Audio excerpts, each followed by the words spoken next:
नमस्कार विद्यार्थी मित्रांनो, टॉपर करिअर अकॅडमी आपल्या यूट्यूब चॅनलवरती मी प्रशांत गायकवाड सर तुम्हा सर्वांचं स्वागत करत आहे।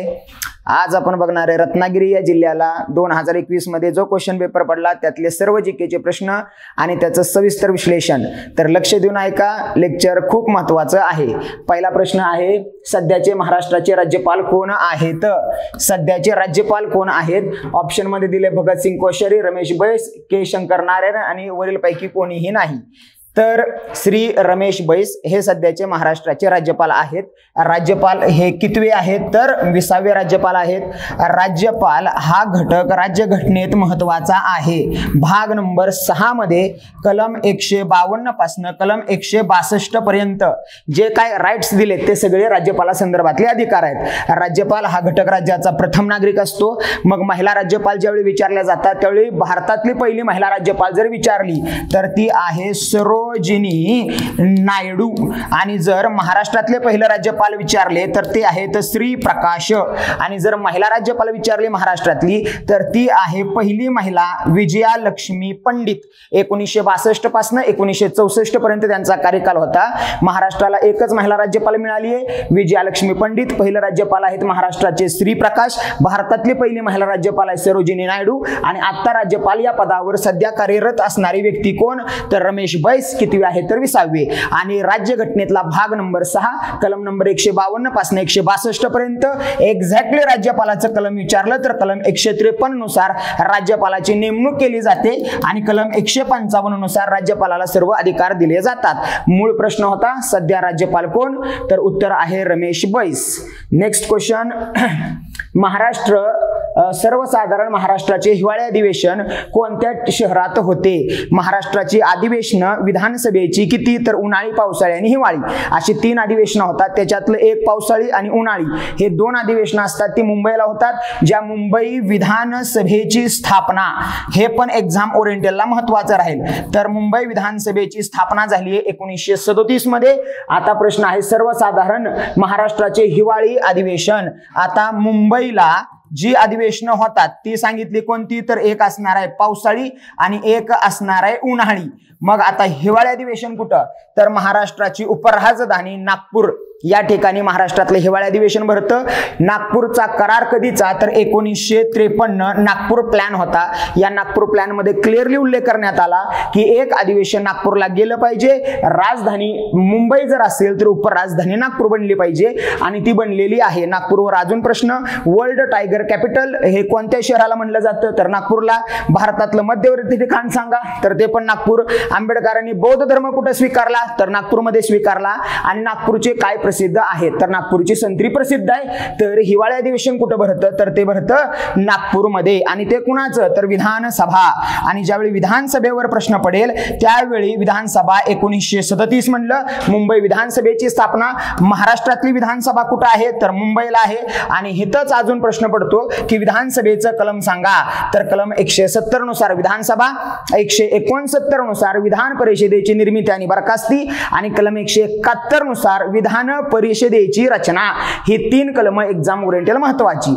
चला नेक्स्ट क्वेश्चन, भारतात होणाऱ्या पर्जन्यमान प्रामुख्याने कोणत्या वाऱ्यामुळे होते? म्हणजे भारतात पडणारा पाऊस हा प्रामुख्याने कोणत्या वाऱ्यामुळे पडतो? तर नैऋत्य मोसमी वारे का आग्नेय मोसमी वारे? तर नैऋत्य मोसमी वारे। या नैऋत्य मोसमी वाऱ्यापासून भारतात पाऊस पडतो।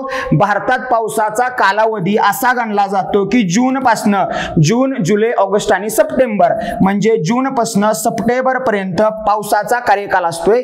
त्याच्यात सगळ्यात जास्त पाऊस कोणत्या महिन्यात पडतो? तर जुलैमध्ये। आता भारतात सगळ्यात जास्त पावसाचं ठिकाण तर मावसीन राम जे मेघालय मध्ये येतं। आता महाराष्ट्रातलं सगळ्यात जास्त पावसाचं ठिकाण तर आंबोली जे सिंधुदुर्ग मध्ये येतं। पण महाराष्ट्रात सगळ्यात जास्त दिवस विचारलं की सगळ्यात जास्त दिवस पाऊस कुठं पडतो? तर तो पडतो गगनबावडा।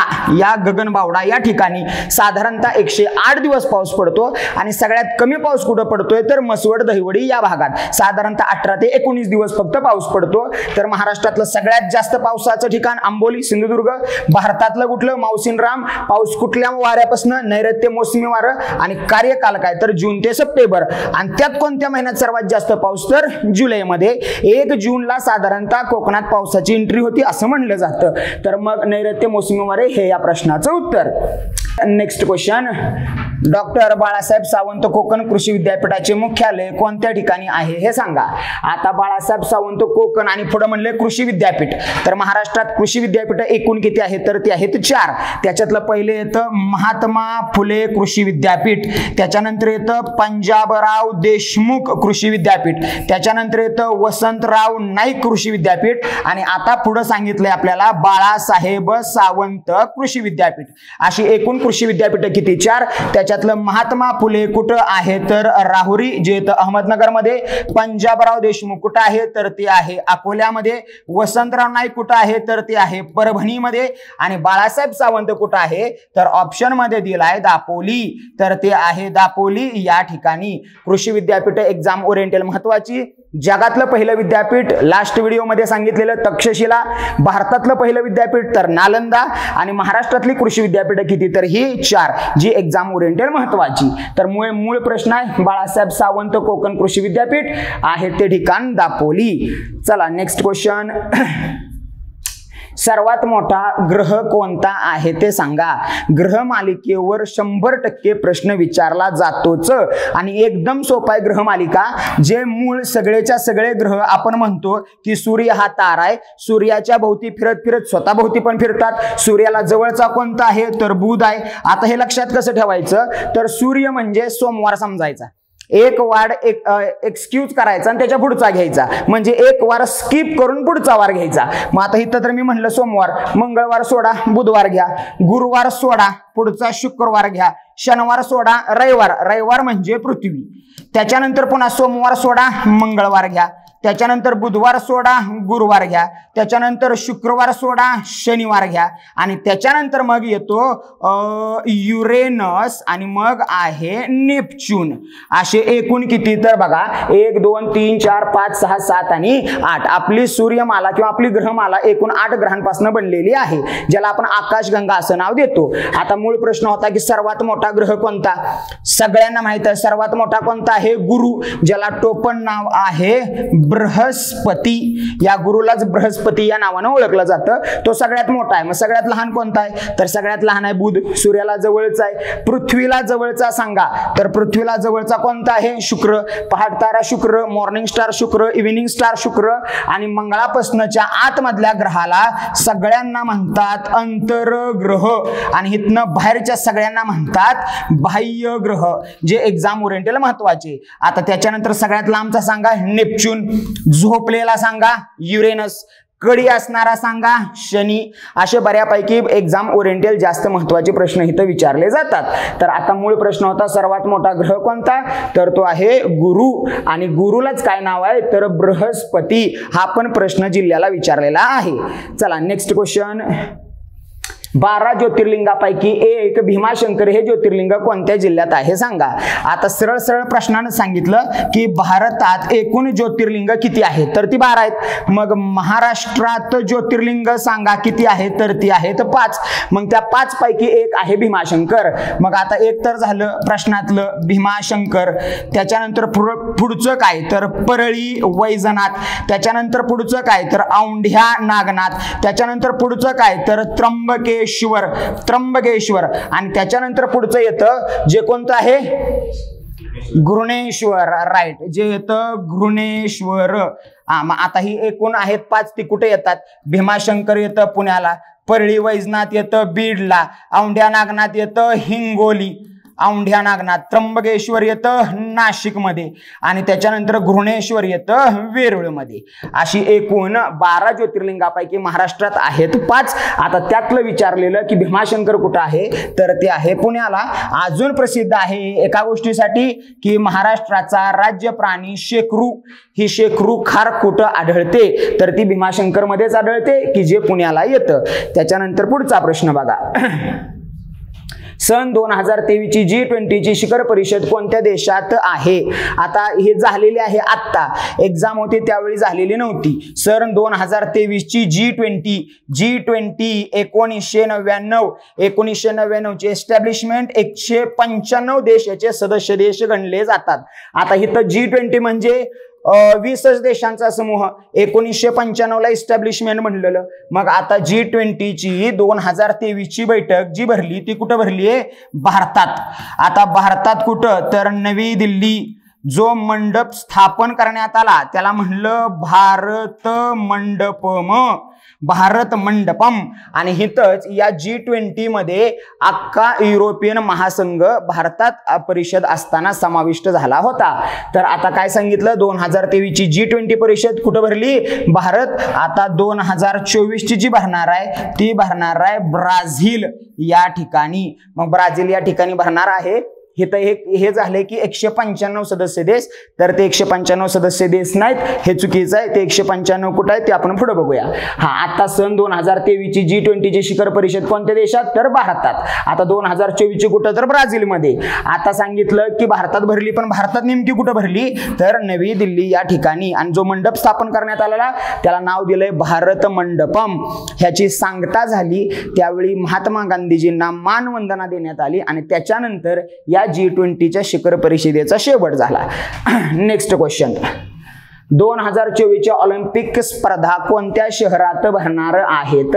2024 च्या ऑलिम्पिक स्पर्धा म्हणलं म्हणजे अगोदर 2020 मध्ये व्हायला पाहिजे होत्या, पण कोरोना आला त्यामुळे 2021 मध्ये भरलेल्या 4 वर्षातून एकदा ऑलिम्पिक स्पर्धा भरल्या जातात. मग आता 2024 च्या कुठं? तर पॅरिस. फ्रान्सची राजधानी पॅरिस आहे. त्या पॅरिस या ठिकाणी 2024 च्या पॅरा ऑलिम्पिक आणि ऑलिम्पिक स्पर्धा भरणार आहेत. आता ऑलिम्पिक वर अजून काय प्रश्न पडतो?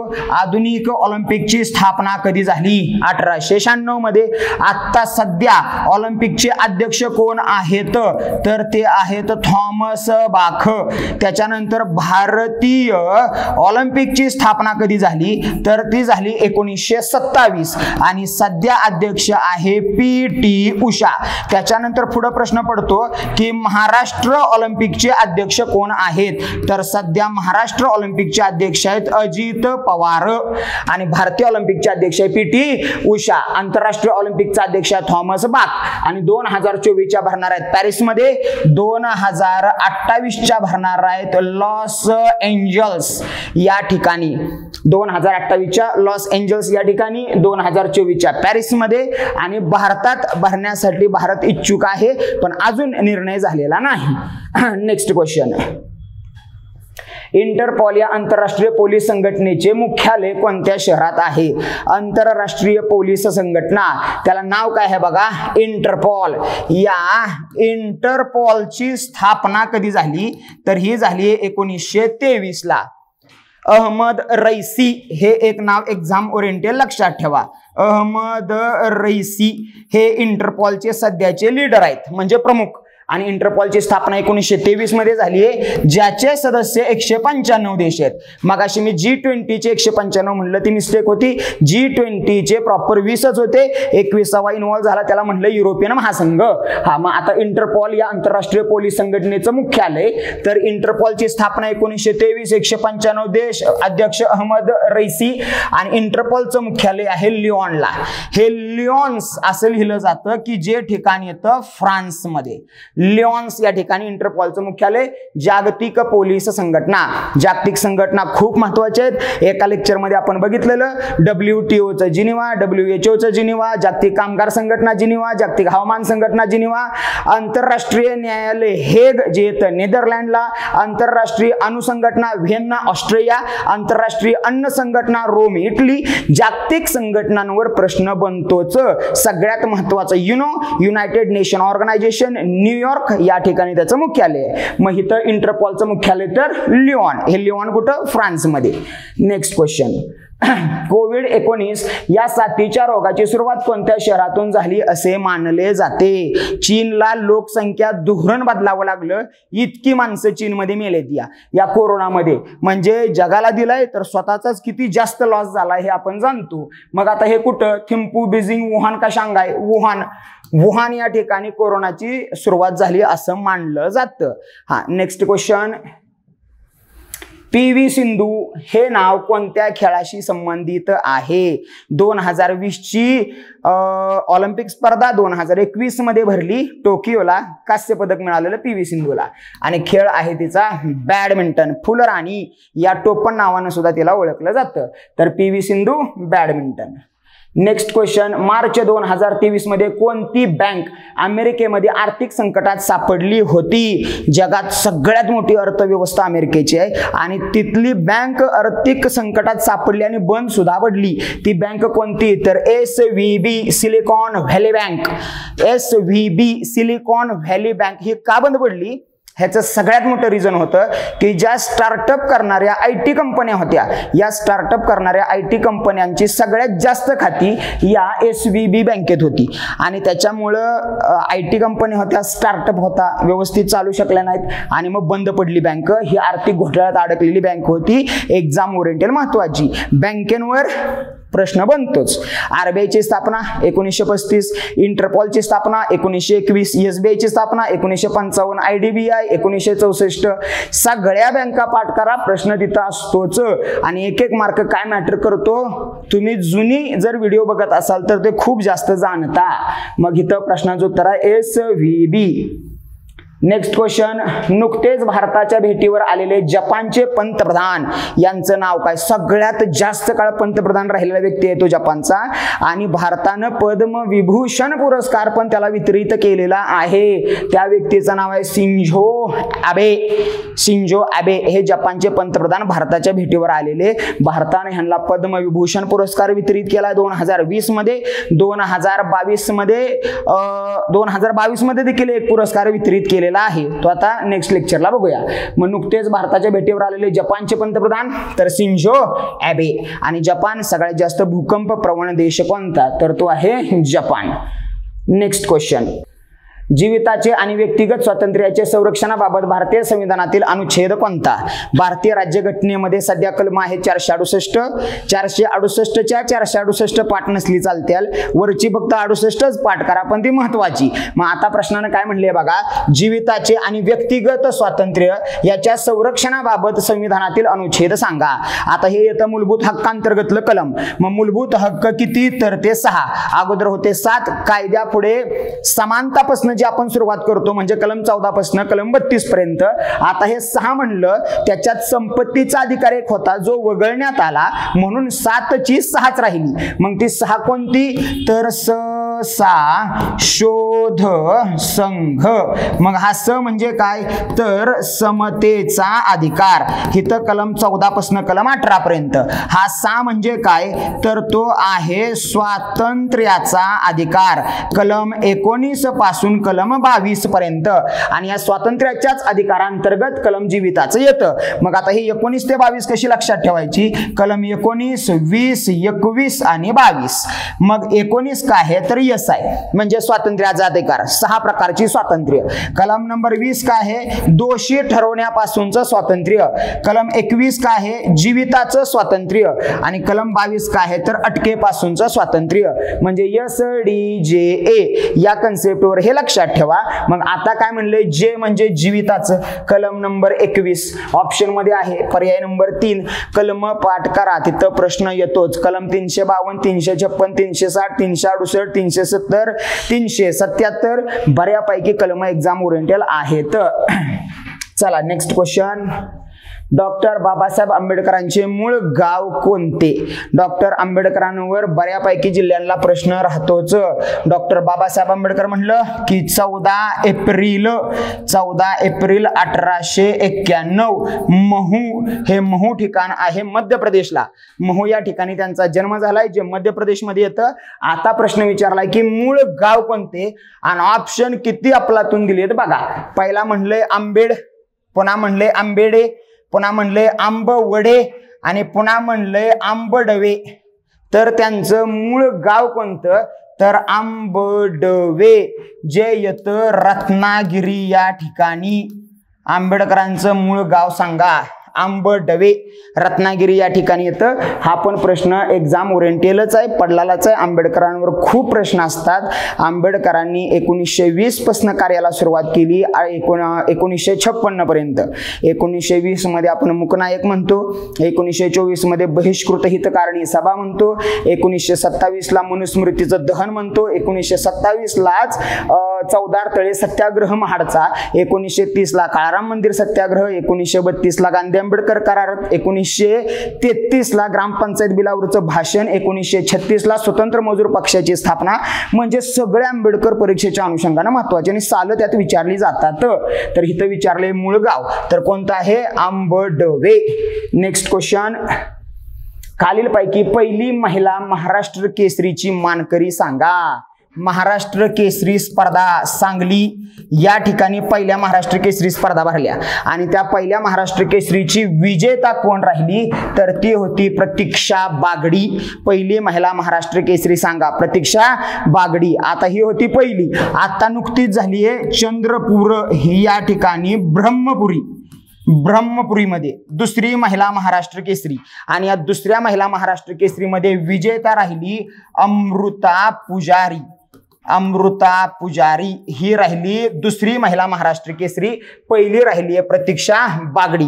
महाराष्ट्र केसरी सलग 3 वेळा, पहिल्यांदा बनलेले नरसिंह यादव, पुन्हा सलग 3 वेळा तर बनलेले विजय चौधरी. आता महाराष्ट्र केसरी 2 ठिकाणी भरल्या, एक भरली फुलगावला, एक भरली धाराशिवला. तर फुलगावला जी झाली, जी होती पुण्यातली, तिथं बनले सिकंदर शेख आणि धाराशिवला जी झाली तिथं बनले शिवराज राक्षे. हे दोन्ही प्रश्न एक्झाम ओरिएंटेल महत्वाचे. आणि महिला म्हणलं तर दुसऱ्या स्पर्धा भरल्या चंद्रपूर मधल्या ब्रह्मपुरी इथं अमृता पुजारी आणि पहिल्या भरल्या सांगलीला, तर तिथं विजेती राहिली आहे प्रतीक्षा बागडी. नेक्स्ट क्वेश्चन, केंद्र सरकारने किती वर्षाहून अधिक आयुष्यमान झालेली वाहने भंगारात काढलेली आहेत प्रदूषण टाळण्यासाठी, हा एकमेव हेतू, तर त्याचं उत्तर आहे 15 वर्ष.